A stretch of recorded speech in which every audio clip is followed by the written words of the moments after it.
आज हमारे साथ खास बातचीत में मौजूद हैं सिरसागंज के जाने माने वरिष्ठ डॉक्टर विकास मोटवानी जी, जो कि बच्चों के स्पेशलिस्ट डॉक्टर भी हैं, जिनको सिरसागंज और आसपास क्षेत्रों के लोग डॉक्टर सिंधी के नाम से जानते हैं। आज आप उनसे जानेंगे स्वास्थ्य संबंधी समस्याओं को लेकर, जो कि बच्चों में खासकर देखने को मिलती है। पहले तो आपका बहुत बहुत स्वागत है सर। Thank you. किस तरीके की समस्याएं जो आप रोजाना देख रहे हैं, मरीज लगातार बढ़ रहे हैं, किस तरह की समस्याएं आपको अभी नजर आ रही हैं? नॉर्मली जो अभी जो प्रॉब्लम्स आ रही है उसमें नॉर्मली रेस्पिरेटरी प्रॉब्लम्स ज़्यादा आ रही हैं, लेकिन उसके साथ साथ जो है ना दो तरीके की प्रॉब्लम्स और सामने आ रही हैं, जिसको हम कैटेगराइजेशन कर सकते हैं कि एक तो रेस्पिरेटरी प्रॉब्लम्स, दूसरा गैस्ट्रोइंटेस्टाइनल प्रॉब्लम्स और तीसरा जो है स्किन प्रॉब्लम्स। तो अभी जो मोस्ट ऑफ द केसेस आ रहे हैं वो रेस्पिरेटरी प्रॉब्लम से रिलेटेड आ रहे हैं, क्योंकि इस वक्त क्या है कि जाती हुई सर्दी है जी। दिन कुछ हद तक अर्ली इन द मॉर्निंग और लेट नाइट के कंपैरिजन में जो है गर्म है, तो ये टेम्परेचर वेरिएशन जो है वो बच्चों के लिए बहुत ज़्यादा प्रॉब्लमेटिक है। तो उसमें एक तो निमोनिया के केसेस ज़्यादा आ रहे हैं, कॉमन कफ एंड कोल्ड के आ रहे हैं, और दूसरा विंटर डायरिया के भी केसेस आ रहे हैं। विंटर डायरिया बोलते हैं सर्दियों के डायरिया को। उसमें क्या है कि बच्चे जो है ठंडी हवा में जाने की वजह से उनको वॉमिटिंग सडनली और लूज मोशन स्टार्ट हो जाते हैं। और तीसरा जो है स्किन प्रॉब्लम में स्किन रेसिस, बच्चों को स्पॉटिंग हो जा रही है, स्पॉट्स बन जाते हैं रेड कलर के। तो ये कॉमनली प्रॉब्लम्स आ रही हैं सामने। एक चीज देखिए, सर्दियों में फ्लू के दौरान बच्चों को कितना टाइम घर पर रहना चाहिए, क्या कहना चाहेंगे, और कब ट्रीटमेंट लेना चाहिए? नॉर्मली हम डॉक्टर्स में एक बात कही जाती है कि common cold is treated is recover in 7 days, और if is not treated it recover in 1 week। मतलब दोनों एक ही बात है कि अगर आप ट्रीट करते हो तो 7 days में ठीक हो जाते हो, और नहीं भी ट्रीट करते हो तो 7 days में ठीक हो जाते हो। तो उसमें मेनली क्या रहता है कि बच्चे को जो है 3 से 4 दिन घर पर अगर बाकी सराउंडिंग से सेपरेट कर दिया जाए तो वो नॉर्मली ठीक हो जाता है।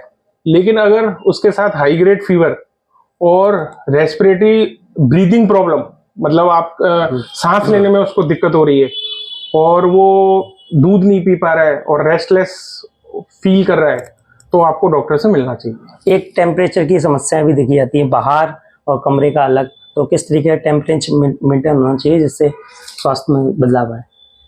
नॉर्मली बच्चे को जो है जो रूम टेम्परेचर उसके लिए फेवरेबल रहता है वो रहता है 25 to 28 डिग्री सेंटीग्रेड तक।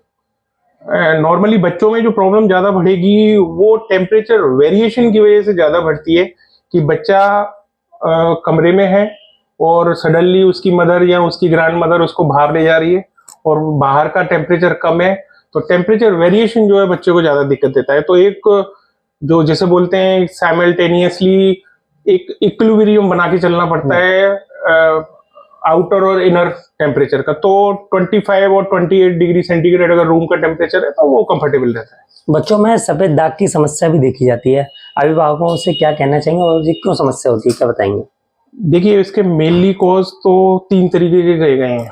एक तो सराउंडिंग उसकी क्या है कि क्या चीज उसने ऐसी यूज कर ली उसकी मदर ने जिससे उसको रैश हो गए, दूसरा न्यूट्रिशन डेफिशिएंसी, और तीसरा वो अगर हम उसको कैटेगराइज करेंगे तो वो होता है जेनेटिक। अगर वो सफेद दाग जेनेटिक प्रॉब्लम है तो थोड़ा सा मुश्किल होता है उसको ट्रीट कर पाना, बाकी विटामिन और न्यूट्रिशन डेफिशिएंसी की वजह से वो सफेद दाग हो जाते हैं।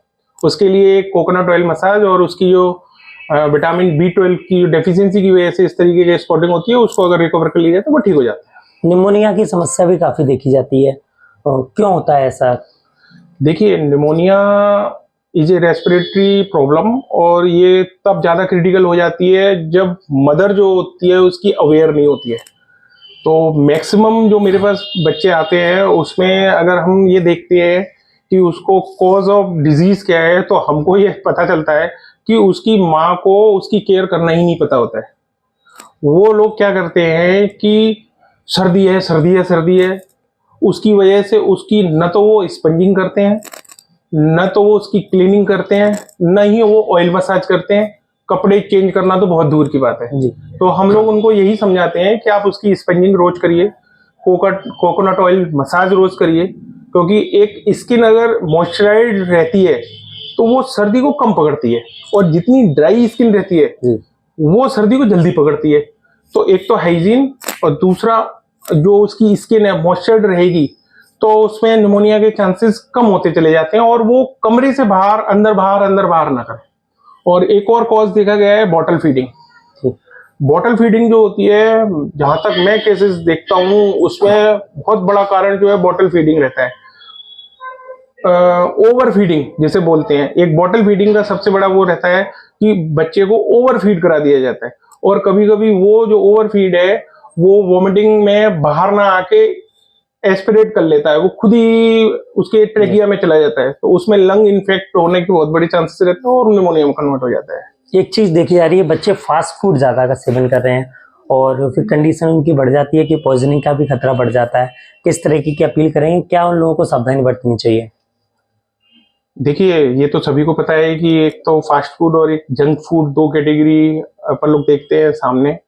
तो फास्ट फूड तो उसको ये इस तरीके से बोला जाएगा जो फटाफट तैयार हो जाता है, और एक जंक फूड, एक्चुअली में मैं उसको जंक फूड नहीं कहता हूँ, मैं उसको जंग फूड कहता हूँ।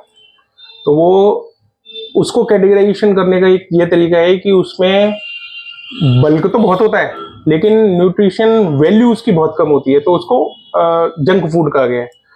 अगर बच्चे ज्यादा जंक फूड या इस तरीके का फास्ट फूड खाते हैं तो पेट तो उनका भरता है, लेकिन न्यूट्रिशन वैल्यू उसकी बिल्कुल जीरो हो चुकी होती है। तो उनकी जो बार बार बीमार हो जाना, बार बार उनको प्रॉब्लम, लूज मोशन हो जाना, वोमिटिंग हो जाना, डाइजेस्ट नहीं कर पाना, तो इस तरीके की प्रॉब्लम्स बहुत आती है। तो मैं तो यही कहूँगा कि घर का खाना खाएं, और जो माँ की हाथ की जो खाना होते हैं उसको प्रीफर करें। अगर कभी ऐसा होता है कि कहीं बाहर जा रहे हैं तो अपना एक छोटा सा टिफिन बना के जाया जा सकता है, अवॉइड करें बाहर का खाना। संतुलित भोजन की बात कर लेते हैं। संतुलित भोजन क्या है आपकी नजरों में बच्चों के लिए जो होना चाहिए? देखिए, न्यूट्रिशन बहुत जरूरी चीज है, और न्यूट्रिशन से ही बच्चे की ग्रोथ और डेवलपमेंट दोनों होते हैं। ग्रोथ बोलते हैं आपकी फिजिकल ग्रोथ को, मतलब उसका शरीर बढ़ रहा है, और डेवलपमेंट बोलते हैं उसके ब्रेन के डेवलपमेंट को, कि वो कौन सी चीज कौन सी एज में उसको कर लेनी चाहिए, वो कौन सी चीज उतनी टाइम में याद कर पाता है कि नहीं कर पाता है। तो इसके लिए बहुत जरूरी चीज है कि आप उसको न्यूट्रिशन बहुत सही दें, और न्यूट्रिशन में सबसे ज्यादा जरूरी चीज जो है दाल और रोटी हमारे घर की जो रहती है, दूध जो होता है, अगर आप थोड़ा सा नॉन वेजिटेरियन है तो आप थोड़ा सा अंडा भी ले सकते हैं। तो जो घर की चीजें हैं, सलाद है, और मोस्ट ऑफ द केसेस में आपका जो ब्रेकफास्ट रहता है वो हाईली न्यूट्रिशियस होना भी चाहिए। तो आपको ये बैलेंस बना के चलना पड़ेगा। जी। बच्चों के लिए किस तेल से मालिश करनी चाहिए सर्वोत्तम? देखिए, मार्केट में तो कई सारे तेल अवेलेबल है, और जहां तक मैं गांव का आदमी हूँ, जमीन से जुड़ा हुआ आदमी हूँ, तो मैंने आज तक कभी भी किसी भी बच्चे को कोई भी ऐसा ब्रांडेड ऑयल रिकमेंड नहीं किया है। मैं नॉर्मली कोकोनट ऑयल जो होता है उसकी अगर मसाज अच्छे से की हो जाए तो एक तो स्किन ग्लो, और दूसरा कॉन्टामिनेशन ऑफ डिजीज बहुत हद तक वो प्रिवेंट कर देता है। तो स्किन भी मॉइस्चर रहती है और उससे हमारा बच्चा स्वस्थ भी रहता है। टीकाकरण को भी लेकर लगातार लापरवाही देखी जाती है, वो नियमित क्यों जरूरी है? कैसे बताएंगे आप उन लोगों को जो लापरवाही कर रहे हैं? देखिए, इम्यूनाइजेशन उतना ही जरूरी है जितना बच्चे की ग्रोथ और डेवलपमेंट जरूरी है। अब आप पूछेंगे कि साहब इम्यूनाइजेशन क्यों जरूरी है? तो इम्यूनाइजेशन जरूरी होता है कि बच्चा जब छोटा होता है तो उसमें अपनी इम्यूनिटी पावर नहीं होती है डिसीज से लड़ने की। तो ये बाहर से हमको एक इम्यूनिटी इंजेक्शन देने पड़ते हैं, जिसको अपन वैक्सीन कहते हैं, जो एक टाइम टेबल के हिसाब से कि कौन सी एज में कौन सी डिजीज हो सकती है, उसके अगेंस्ट उसमें एंटीबॉडी हमारी बच्चे में बन जाए, ताकि वो डिजीज उतनी सीवियर ना हो, ताकि हमारे बच्चे को कभी एडमिट होना पड़े या जान का खतरा है। तो इम्यूनाइजेशन तो बहुत ही जरूरी चीज है हर पेरेंट्स को अपने बच्चों के लिए, कि टाइम टू टाइम डॉक्टर की सलाह के साथ वो इम्यूनाइजेशन कराते रहे। देखा जाता है कुछ बच्चे साफ नहीं बोल पाते हैं कई सालों तक, उस कंडीशन में क्या करना चाहिए? देखिए, इसको एक तरीके की न्यूट्रिशनल डेफिशिएंसी का वो बोलते हैं कि भाई बच्चा 2 साल पे अच्छे से बोल लेना चाहिए, लेकिन इसके जेनेटिक कॉज भी रहते हैं और लोकल कॉज भी रहते हैं कि कोई ऐसी प्रॉब्लम तो नहीं है जिससे उसको स्पीच नहीं आ रही है।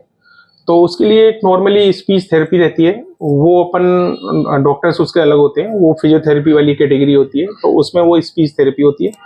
वो अगर प्रॉपरली उनको दे दी जाए तो वो वोकैबुलरी उनकी सही हो जाती है। और मेरा जहाँ तक मानना है, एक बादाम जो होता है जी। वो अपने आप में बहुत बड़ा रोल प्ले करता है बच्चे की आवाज को साफ करने के लिए। और रोज 2 बादाम रात को भिगो के उसका छिलका उतार के मॉर्निंग में अगर उनको खिलाया जाता है तो काफी हद तक उनकी स्पीच में इम्प्रूवमेंट हो जाता है। और एक और अगर साइकोलॉजिकली देखा जाए तो उस बच्चे को एक ऐसे ग्रुप में छोड़ दिया जाए, जैसे बच्चों के ग्रुप में स्कूलिंग में जैसे स्कूल में छोड़ दिया जाता है, तो वो 4 बच्चों के साथ जब बैठता है तो उसको अपने आप ही वो स्पीच प्रॉब्लम उसकी सॉल्व हो जाती है। ऐसा कोई बड़ा मैटर नहीं है। जी, अब हम बात कर लेते हैं शिक्षा की, सोशल मीडिया की। और जो आजकल के बच्चे समय बिता रहे हैं सोशल मीडिया पे, पढ़ने का टाइम उनके पास है नहीं है तो इग्नोर कर रहे हैं। आप भी डॉक्टर हैं, आपने भी पूरा जीवन देखा, किस तरीके की सलाह देंगे उन लोगों को जो आज इस कंडीशन पे हैं? देखिए, आपने जो क्वेश्चन पूछा शिक्षा पे, बहुत टफ क्वेश्चन है ये। शिक्षा चीज अलग होती है, ज्ञान चीज अलग होता है। आप देखिए, शिक्षा हमेशा दी जाती है और ज्ञान हमेशा लिया जाता है। ये एक बहुत बड़ा डिफरेंस है शिक्षा और ज्ञान में। शिक्षा आपको स्कूल से मिलती है, ज्ञान आपको कहीं से भी मिल सकता है। आपका पड़ोसी भी आपको ज्यादा ज्ञान दे देता है कभी कभी। तो मेरा मानना ये है कि स्कूलिंग जो अब रह गई है वो बच्चे के पर्सनैलिटी डेवलपमेंट के लिए रह गई है। शिक्षा तो आपको भी पता है स्कूलों में कैसी मिल रही है। हाँ, बाकी रही ज्ञान की, ज्ञान तो मैं ये कहूँगा कि इडियट फिल्म का एक डायलॉग है, जहाँ मिल जाए वहां से ले लो।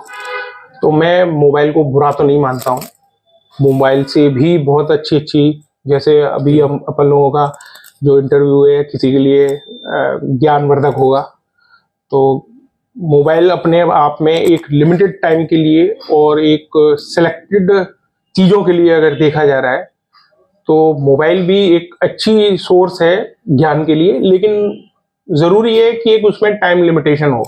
अब ऐसा नहीं है कि हर चीज़ आप मोबाइल पे ही देख रहे हैं, आप किताबें नहीं पढ़ रहे हैं, तो ये एक प्रॉब्लमेटिक हो सकती है।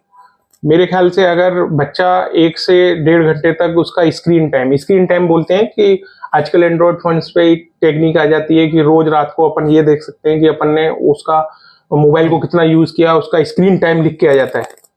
तो अगर बच्चा कोई भी 1 से 1.5 घंटे मोबाइल देखता है, उसका स्क्रीन टाइम 1 से 1.5 घंटे है, तो इज नॉट हार्मफुल। और उसमें अगर वो पढ़ाई से रिलेटेड कुछ चीजें सीख रहा है, अगर पेरेंट्स उसके साथ हैं तो ठीक है, कोई प्रॉब्लम नहीं है। स्कूल भी जरूरी है और मेरे ख्याल से कई हद तक मोबाइल भी जरूरी है।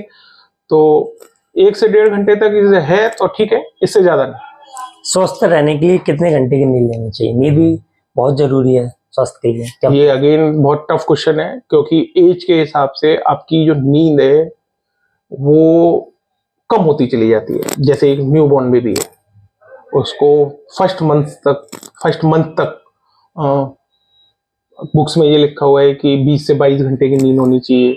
धीरे धीरे करके जब वो बड़ा होता चला जाता है तो उसकी नींद कुछ कम होती चली जाती है।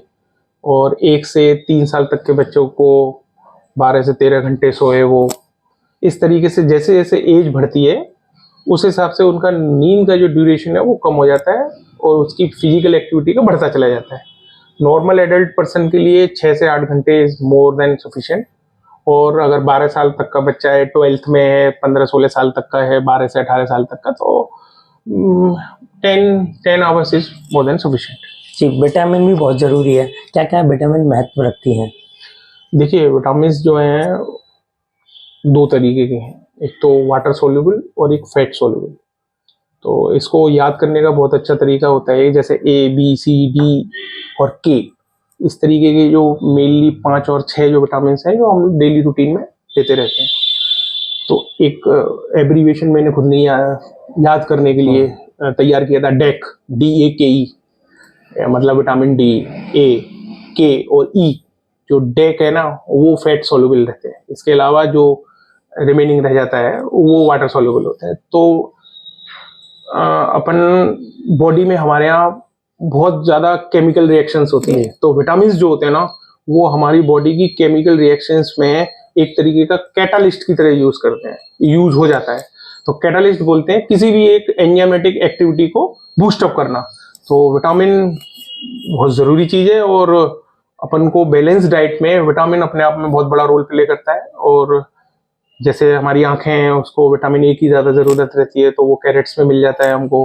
विटामिन सी है, जो हमारे सिट्रस फ्रूट्स होते हैं जैसे नींबू हुआ, संतरा हुआ और अनार हुए, तो जो सिट्रस फ्रूट होते हैं उसमें हमको विटामिन सी मिल जाता है। एक नेचुरल विटामिन और है जो विटामिन डी होता है, वो हमको भगवान ने सनलाइट के रूप में दिया है कि अगर हम घंटे 2 घंटे अगर उसमें बैठते हैं, सन बाथ ले लेते हैं, तो हमारे विटामिन D3 की कमी हो जाती है। बाकी जो हमारा सलाद है, दालें हैं, उसमें हमारे सारे विटामिन की कमी पूरी हो जाती है। आखिरी सवाल, किस तरीके की सलाह देना चाहेंगे लोगों को और अभिभावकों से क्या कहना चाहेंगे स्वास्थ्य संबंधी समस्याओं को? देखिए, मैं हूँ बच्चों का डॉक्टर।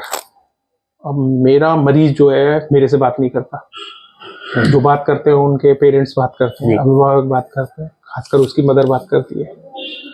तो मैं ये कहूँगा कि इसके लिए भी मैंने एक चीज़ उनके लिए तैयार की हुई है, भीम मतलब महाभारत में हमारे एक भीम योद्धा थे जी। तो अगर वो भीम को फॉलो करेंगे तो बच्चे जो है काफ़ी हद तक बीमारियों से दूर रहेंगे और स्वस्थ रहेंगे। अब भीम से मतलब क्या है?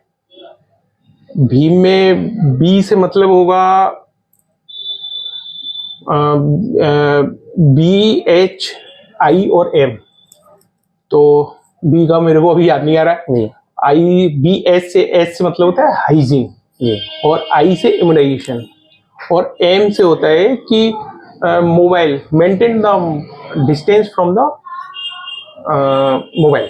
मतलब आपको मोबाइल से बच्चे की उतनी टाइमिंग रखनी है जितनी उसके लिए ज़रूरी है। और अगर वो एजुकेटेड चीज़ें देख रहा है, उसमें एजुकेशन से रिलेटेड चीज़ें पूछ रहा है, तो इनफ, गुड फॉर इनफ। बहुत बहुत धन्यवाद। देख रहे थे आप लोग, हमारे साथ खास बातचीत में मौजूद थे सिरसागंज के जाने माने डॉक्टर विकास मोटवानी जी। कई तरीके की अहम जानकारी और सलाह दी कि किस तरीके की चीज़ें का इस्तेमाल करना चाहिए, किस तरीके की समस्याएं जो सामने आ रही है उनका कैसे समाधान किया जा सकता है। बातचीत करने के लिए आपका बहुत बहुत धन्यवाद। सिरसागंज से आदित्य प्रताप सिंह।